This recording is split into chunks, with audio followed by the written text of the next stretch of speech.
Selamat pagi Bapak Ibu dan saudara-saudara yang dikasihi dan mengasihi Tuhan. Pada pagi hari ini kita datang lagi dalam doa pagi online pada hari Kamis ini, dan kita bersyukur atas kasih setia Tuhan yang terus hadir dalam perjalanan hidup kita. Nah Bapak Ibu dan saudara-saudara, pada pagi hari ini kita mau merenungkan firman Tuhan. Karena itu mari kita bersaat teduh sejenak sebelum kita masuk dalam segala sesuatu. Mari kita bersaat teduh.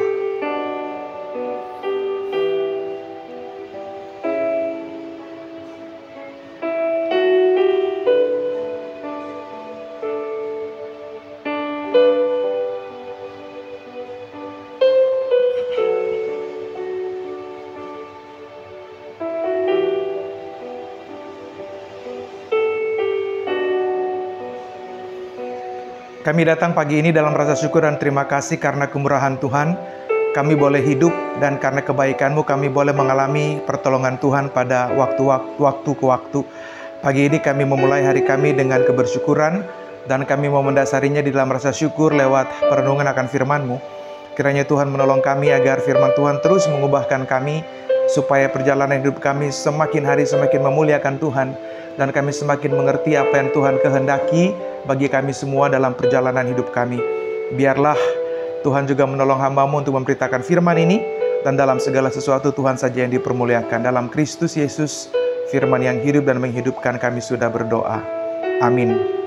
Bapak Ibu dan saudara-saudara, bacaan firman Tuhan bagi kita diambil dari Yeremia pasal 3. Yeremia pasal 3, kita akan baca ayat 1 sampai ayat yang ke-5. Yeremia 3 ayat 1 sampai 5 bunyinya begini. Firman-Nya, jika seorang menceraikan istrinya dan perempuan itu meninggalkan dia, lalu menjadi istri orang lain, akan kembalikah dia kepada perempuan itu? Bukankah negeri itu sudah benar-benar cemar? Engkau telah berzina dengan banyak kekasih dan mau kembali kepadaku? Demikianlah firman Tuhan.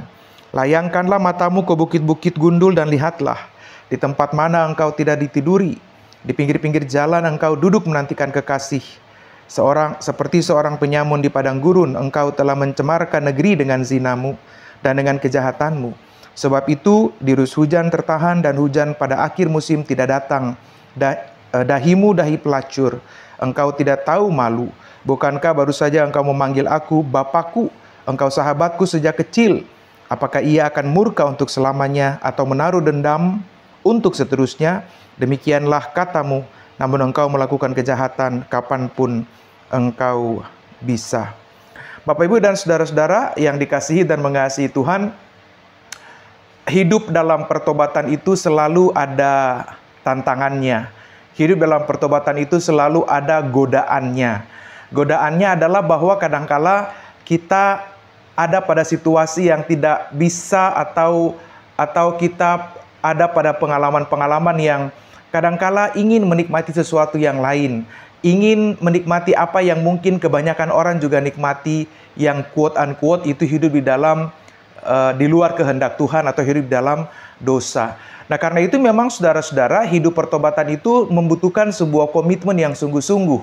Firman Tuhan pada pagi hari ini menggambarkan tentang Israel yang tidak setia pada Tuhan. Kita telah menemukan kisah-kisah tentang ketidaksetiaan Israel berkali-kali.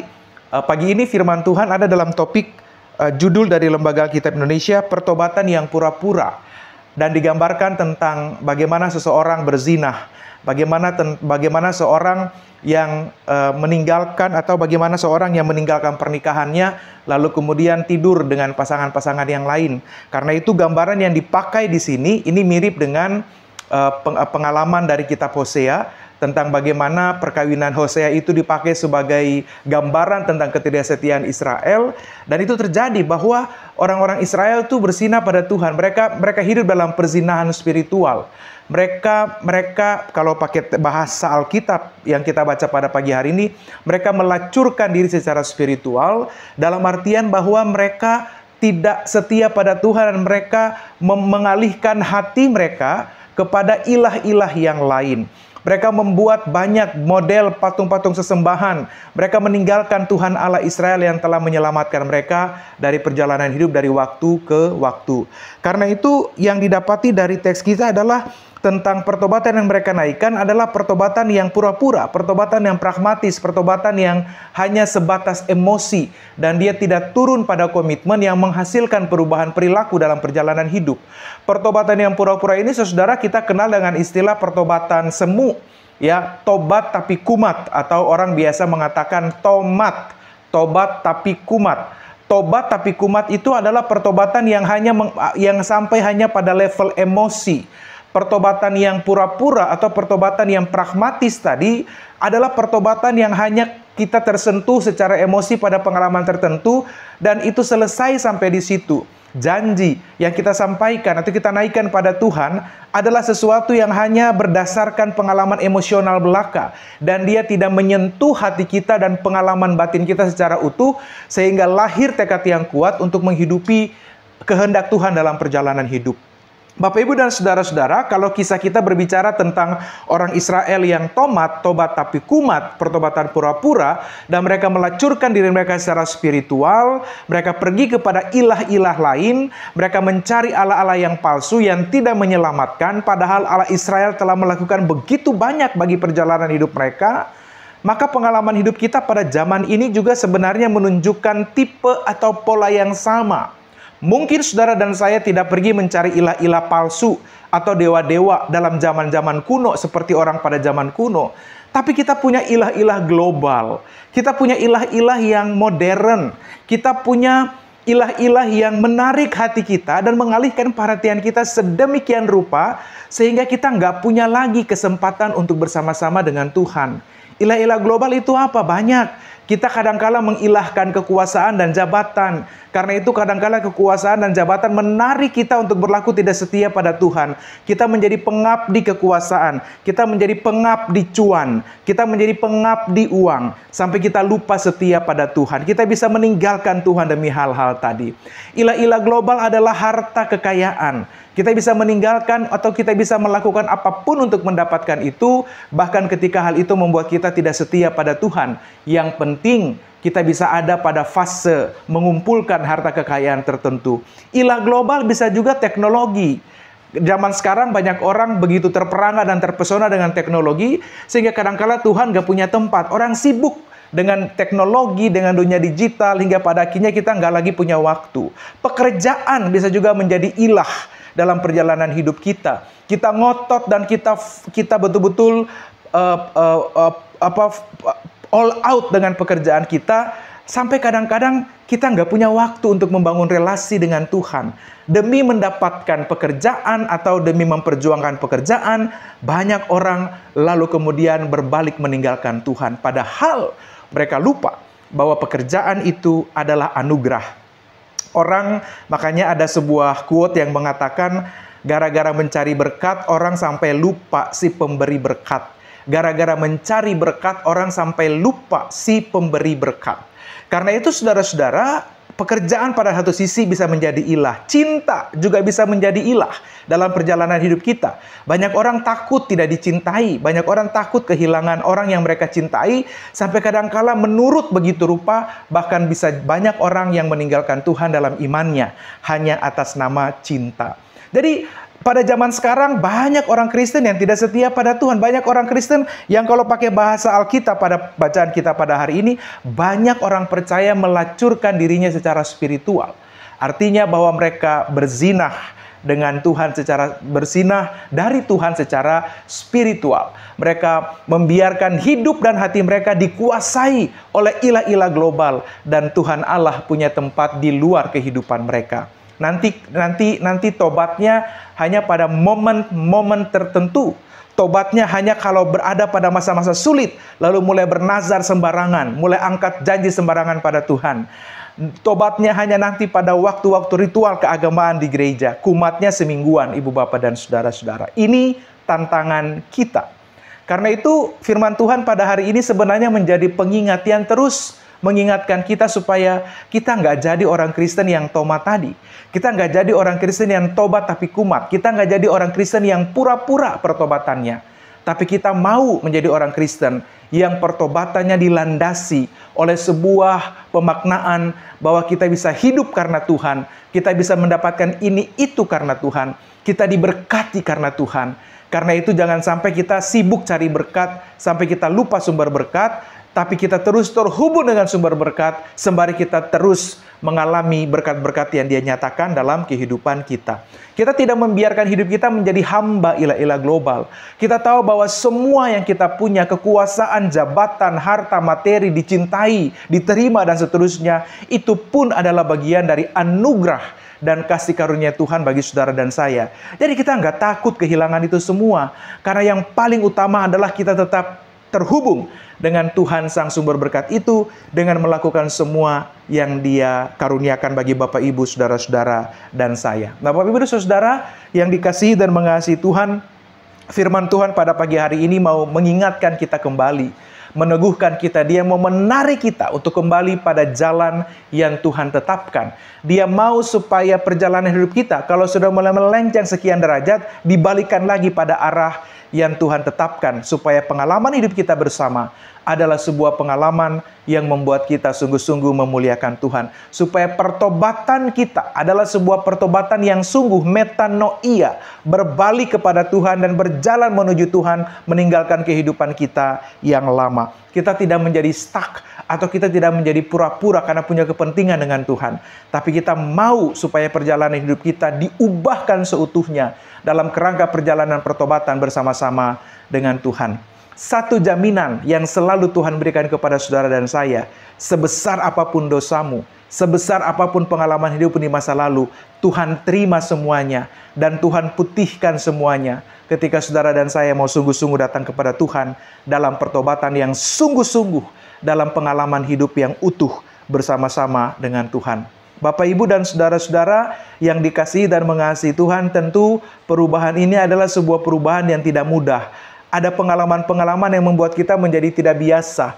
Ada sebuah pengalaman-pengalaman yang kadangkala membuat kita canggung, yang membuat kita mengalami situasi yang tidak menyenangkan atau tidak mengenakan, karena kita akan ada dalam sebuah fase perubahan tertentu. Tetapi ketika perubahan itu kita tekuni dan kita lakukan terus-menerus, maka pertobatan itu pada akhirnya menjadi sebuah pola atau gaya hidup, perjalanan hidup saudara dan saya.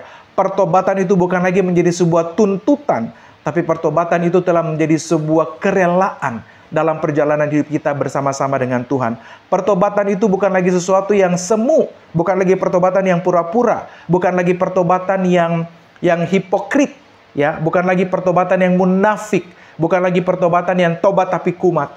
Tapi pertobatan itu adalah sebuah perjalanan baru bersama-sama dengan Tuhan. Perjalanan yang disertai dalam tuntunan dan kasih setia Tuhan. Nah, perjalanan seperti ini memang kadangkala tidak mudah, tidak gampang. Tapi bersama-sama dengan Tuhan, saudara dan saya akan mampu menjalaninya. Dan sampai pada satu titik kita akan menemukan dan melihat bahwa sudah sejauh ini saya berjalan. Dan kalau kita tengok ke belakang, tidak mungkin kita mampu menjalani perjalanan itu kalau bukan Tuhan yang memegang kita dan beserta kita di dalam perjalanan. Maka mari pada pagi hari ini mulai ambil komitmenmu, saudara-saudara. Apa yang ingin saudara ubah dalam perjalanan hidupmu? Apa yang ingin saudara ubah supaya Tuhan senang hatinya ketika Ia telah menyelamatkan, mengaruniakan kehidupan saudara dan saya. Mari kita melakukan introspeksi pada diri kita masing-masing. Hal-hal apa yang perlu kita ubah supaya kehidupan kita semakin hari semakin memuliakan Tuhan. Kita tengok dalam perjalanan hidup kita, kita lihat ke dalam diri kita, kita lihat pada karakter dan perilaku kita, sikap kita, pemikiran kita, niat kita, cara kita menjalankan hidup, apa yang perlu kita ubah. Supaya semua yang kita punya dalam hidup ini tiap hari, dari hari ke hari, ditransformasikan oleh Allah. Supaya perjalanan hidup kita pada akhirnya menjadi sebuah persembahan yang berbau harum di hadapan Tuhan. Menjadi persembahan yang hidup, yang tidak hanya memuliakan Tuhan, membawa hormat dan kemuliaan pada Tuhan, tapi juga kehidupan yang demikian menjadi berkat bagi kehidupan orang lain. Selamat bergumul dan selamat berjuang. Kiranya Tuhan yang setia senantiasa menuntun ibu bapak saudara-saudara dan saya, agar perjalanan hidup kita adalah pertobatan yang utuh, bukan tomat, bukan tobat tapi kumat, tapi pertobatan yang mentransformasi hidup kita dari waktu ke waktu. Tuhan menolong dan Tuhan memberkati kita. Amin. Saudara yang dikasihi Tuhan, mari kita bersatu di dalam doa. Bapa kami yang baik, kami bersyukur dan berterima kasih Hari ini firman Tuhan mengingatkan kami untuk menjalani hidup pertobatan secara utuh dan sungguh. Kami sadar bahwa kadangkala kami terjebak dalam banyak pengalaman yang membuat kami suka lupa akan apa yang menjadi anugerah Tuhan dalam hidup kami. Namun firman Tuhan dari pengalaman Israel mendidik dan mengajarkan kami pada hari ini, supaya kami sungguh menjadi orang-orang yang hidup dalam keutuhan, dalam ketekunan, dalam pertobatan yang utuh. Kami tidak menjalani pertobatan yang pura-pura, yang pragmatis, pertobatan liturgis, bukan juga menjadi sebuah pertobatan yang tobat tapi kumat. Tapi kami menjalani hidup pertobatan kami di dalam kasih dan karunia Tuhan dengan pengalaman dan komitmen batin yang sungguh. Supaya perjalanan kami adalah perjalanan yang terus diubahkan Tuhan. Kami mau terus melihat ke dalam diri kami apalagi yang perlu kami ubah. Supaya hidup kami sungguh menyenangkan Tuhan. Supaya perjalanan hidup kami sungguh-sungguh menjadi sesuatu yang memuliakan Tuhan. Tolonglah kami Bapa di surga. Kami berdoa pada saat ini menyerahkan perjalanan hidup kami yang sedang bergumul dan berjuang. Saudara-saudara kami yang ada pada keadaan sakit, dalam proses berpulih, dalam proses pengobatan. Mereka yang ada dalam kehilangan, orang-orang terkasih karena kedukaan atau perpisahan. Mereka yang bergumul dan berjuang dalam pekerjaan dan pengalaman-pengalaman hidup yang lain. Kiranya Tuhan menyertai dan Tuhan memberkati mereka semua, agar perjalanan hidup mereka semakin diteguhkan dalam kasih karunia Tuhan. Kami mau serahkan perjalanan kami pada hari ini dengan semua aktivitas, pengalaman-pengalaman dan keputusan yang akan kami ambil. Kiranya hikmat dan roh-Mu ada atas kami, supaya kami menjalani hidup kami dengan penuh tanggung jawab. Terpuji nama-Mu sekarang sampai selama-lamanya. Dalam Kristus Yesus Tuhan, Juru Selamat kami yang hidup, kami berdoa dan kami bersyukur. Lalu biarlah kasih karunia dan damai sejahtera dari Allah Bapa dalam Kristus Yesus, dalam tuntunan kuasa Roh Kudus, menyertai dan memberkati kami semua, dari saat ini kekal sampai selama-lamanya. Amin. Bapak, Ibu, dan Saudara, selamat beraktivitas. Tetap ada pada jalan pertobatan, sebagaimana Tuhan tetapkan bagi saudara-saudara dan saya. Tuhan memberkati dan Tuhan menyertai kita. Bagi Bapak Ibu yang memiliki pergumulan khusus dan ingin didoakan, bisa menghubungi rekan-rekan pendeta di nomor berikut.